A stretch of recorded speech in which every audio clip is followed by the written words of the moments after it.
अब आगे बढ़ेंगे और बात उत्तर प्रदेश के अमेठी से आ रही खबर की करेंगे, जहां पर हिजबुल्लाह चीफ नसरुल्लाह की मौत का लोग मातम मनाते नजर आए और लोग सड़कों पर उतर गए। रिपोर्ट दिखाते हैं।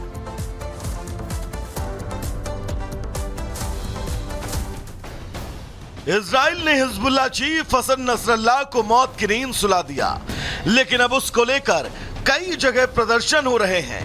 भारत में भी लोग उसके समर्थन में नारेबाजी कर रहे हैं। यूपी के अमेठी में सैकड़ों लोग विरोध मार्च में शामिल हुए, जिसमें महिलाएं भी शामिल रहीं।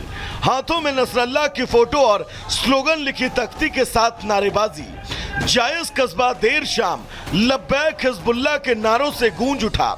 शिया समुदाय ने इजरायली कार्रवाई का विरोध किया और कैंडल जुलूस निकाला। हंगामा बढ़ा, पुलिस एक्शन में आई, कार्रवाई की गई और प्रदर्शन का वीडियो रिकॉर्ड किया गया और लोगों की शिकायत पर कार्यक्रम के आयोजक जीशान को हिरासत में लिया गया। पुलिस का कहना है कि विरोध मार्च के लिए अनुमति नहीं थी, जिसे लेकर केस दर्ज किया गया। Bureau report, Republic Bharat.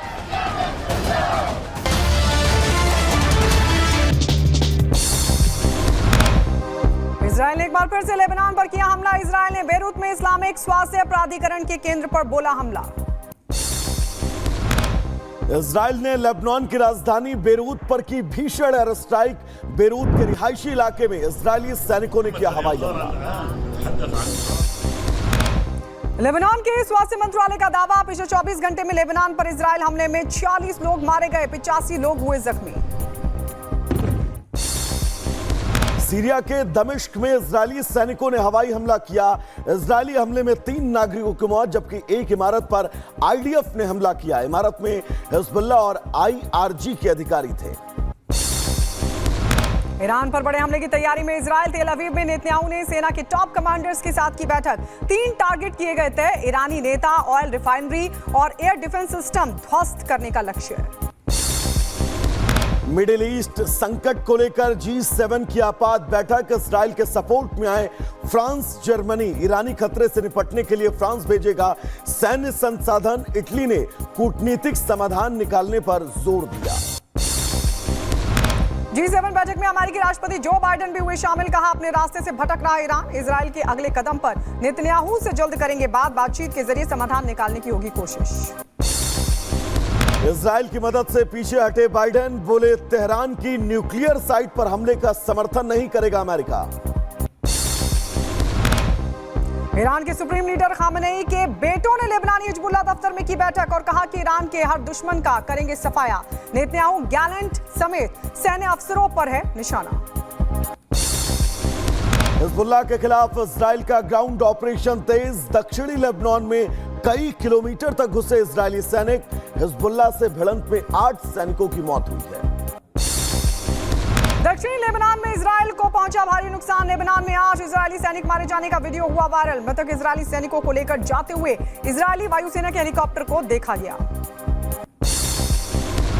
Iran के सुप्रीम लीडर खामेनेई के इजराइल और अमेरिका को धमकी। कहा, नेतन्याहू गैलेंट समेत सैन्य अफसरों को करेंगे सफाया। अमेरिका और यूरोपीय हैं समस्या की जड़।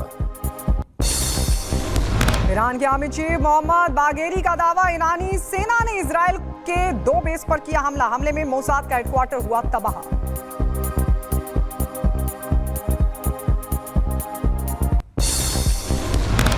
इजराइल ने यूएन महासचिव एंटोनियो गुटेरेस पर लगाया बैन। कहा, उन्होंने ईरानी हमले की निंदा नहीं की, आतंकवादियों का समर्थन देते हैं।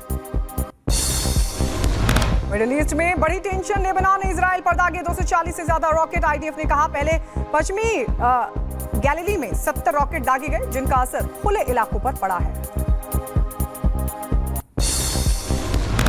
प्रधानमंत्री मोदी ने इजराइल को भेजा शांति संदेश। नेतन्याहू को यहूदी नववर्ष की दी बधाई। लिखा, जीवन में शांति लाए नया साल। ईरान में रह रहे भारतीयों के लिए एडवाइजरी जारी। उधर हरियाणा में विधानसभा चुनाव प्रचार का आज अंतिम दिन। शाम 6 बजे थम जाएगा चुनाव प्रचार का शोर। जीत के लिए सभी दलों के नेता झोंक रहे हैं पूरी ताकत। 5 अक्टूबर को सभी 90 सीटों पर डाले जाएंगे वोट। हरियाणा में बीजेपी सांसद मनोज तिवारी ने किया चुनाव प्रचार। सोहना सीट से पार्टी उम्मीदवार तेजपाल तंवर के समर्थन में चुनावी सभा की। प्रधानमंत्री मोदी ने झारखंड से विपक्ष पर बोला हमला, कहा झारखंड में आदिवासियों के साथ हो रहा अन्याय, बीजेपी सरकार बनी तो रोटी बेटी माटी की सुरक्षा की गारंटी। उधर बिहार में नीतीश कुमार लालू यादव को प्रशांत किशोर का चैलेंज, जन स्वराज नाम से पार्टी बनाई, कहा बिहार का बदलेगा इतिहास, सत्ता में आएगा जन स्वराज। उधर कांग्रेस के सांसद इमरान मसूद ने डिप्टी सीएम देवेंद्र फडणवीस पर साधा निशाना, बोले इनके पास अपना कोई एजेंडा नहीं, ये नफरत चलाने के अलावा कुछ नहीं करते। महाराष्ट्र में सपा ने महाविकास आघाड़ी से मांगी 12 सीटें। सपा नेता अबू आजमी ने कहा हम 12 सीटें मांग कर रहे हैं, पूरी 288 सीटें हम लड़ने वाले हैं। 12 सीट मांग रहे हैं, लेकिन फिर भी हमारी जो भी सेटलमेंट होगा हम उस पर रहेंगे। अरे वो कोई चिंता ही नहीं कि जितनी शायद हम पूरी 288 सीट हम लड़ने वाले हैं। शक्ति उपासना का महापर्व शारदीय नवरात्र आज से हुआ शुरू। शारदीय नवरात्र का पहला दिन आज, पहले दिन होती है मां शैलपुत्री की पूजा। देश भर के मंदिरों में उमड़ा आस्था का सैलाब। 4 दिन की यात्रा पर भारत पहुंचे जमैका पीएम होलनेस, वाराणसी के दशाश्वमेध घाट पर विश्व प्रसिद्ध गंगा आरती देखी। विशेष आरती का आयोजन देख भावुक हुए जमैका के प्रधानमंत्री। आज से गोरखनाथ मंदिर में शुरू होगी नवरात्रि की पूजा। गोरखनाथ मंदिर में आज शाम कलश स्थापना करेंगे योगी आदित्यनाथ। 10 अक्टूबर को अष्टमी के मौके पर पूजन हवन भी करेंगे। उत्तर प्रदेश के प्रयागराज में 8 दिन बाद चोर ने लौटाई मूर्ति। मंदिर से मूर्ति चुराने को लेकर मांगी माफी, लिखा जब से मूर्ति चुराई बुरे बुरे सपने आ रहे हैं, बेटा भी हो गया बीमार। उत्तर प्रदेश के अमेठी में शिया समुदाय के लोगों ने हिजबुल्लाह कमांडर के समर्थन में निकाला कैंडल मार्च। मामला संज्ञान में आने पर पुलिस ने की कार्रवाई। कार्यक्रम आयोजक जिशान को लिया हिरासत में। कंबोडिया में साइबर स्कैम रैकेट का शिकार हुए 67 भारतीय। कंबोडिया स्थित भारतीय दूतावास ने पुलिस की मदद से सभी लोगों को बचा लिया है। मध्य प्रदेश के मंदसौर से युवक के चेहरे पर कालिक पोतकर पिटाई का वीडियो हुआ वायरल। युवक पर महिला के साथ छेड़छाड़ का लगा आरोप, पुलिस कर रही मामले की छानबीन। उज्जैन के महाकाल मंदिर को बम से उड़ाने की मिली धमकी। जैश ए मोहम्मद के नाम से आई चिट्ठी। धमकी के बाद उज्जैन पुलिस अलर्ट, सुरक्षा के कड़े इंतजाम। कानपुर में फिर ट्रेन को पटरी से उतारने की साजिश। दिल्ली हावड़ा रूट के रेलवे ट्रैक पर मिला आग बुझाने वाला सिलेंडर। लोको पायलट ने इमरजेंसी ब्रेक लगाकर मालगाड़ी को रोका। उधर उत्तर प्रदेश के बहराइच में पिंजड़े में कैद हुआ आदमखोर तेंदुआ। 1 हफ्ते से ग्रामीणों में दहशत थी। तेंदुए ने अब तक 5 लोगों पर हमला किया है। उत्तर प्रदेश के संभल में हरियाणवी गानों पर जमकर थिरकी महिला एसडीएम नीतू रानी का डांस का वीडियो सोशल मीडिया पर हो रहा है। नेपाल के बाढ़ से हिंदुस्तान में हाहाकार। बिहार के 19 जिलों में तबाही, 20 लाख से ज्यादा प्रभावित। राहत बचाव कार्य में केंद्र और राज्य ने पूरी ताकत झोंकी।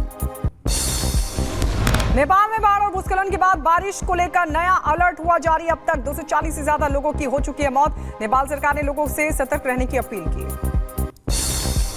बिहार के सीहोर में बागमती नदी का तटबंध टूटने से 100 से ज्यादा गांवों में घुसा पानी।